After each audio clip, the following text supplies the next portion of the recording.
大家好，我哋係嚟自9間書院嘅 KYC AI Acres。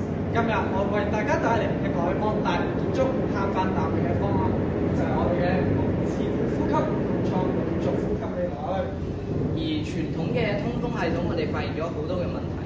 佢盲目嘅運轉不但浪費咗好多嘅開支，亦都浪費咗好多資源。此外，佢都唔會識別人流而去做出調節，因此我哋呢個通風系統就可以做到。我哋嘅通風系統做咗4大轉變。傳統嘅通風系統咧，佢係7日24小時咁樣行動出盲目運轉，而我哋嘅智慧先鋒系統，佢可以監測生物按需求咁樣運動。傳統嘅系統咧，佢係高碳排僵化自動，而我哋嘅系統可以響應人流嘅轉變，而真正做到減碳同埋節能。我哋呢個系統就有3個重點。第一就係感知層，透過一系列嘅感應器監測當中嘅 CO2、PM2.5 同埋 oxygen。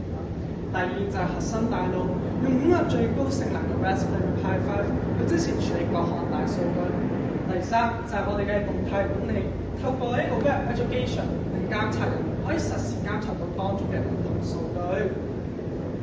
我哋呢個系統就好似個循環咁，第一佢就會感知個數據，跟住咧佢就會決定好冇決定好冇開嗰啲抽風系統啦，跟住第三佢就會行動調整嗰啲嘅風機嘅，跟住最後佢就會恢復㗎啦。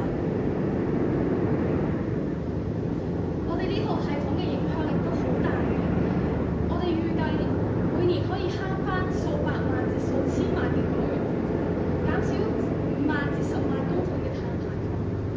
如果全世界建築耗能都減少3至5%，就等於慳翻咗6至8億嘅。而我哋慳翻每一度電咧，都係為咗全球氣温嘅升幅可以降低0.01或者0.02度。多謝大家，呢個就係我哋嘅先鋒系統，我哋嚟自9間書院嘅 KYC AI Acres，多謝。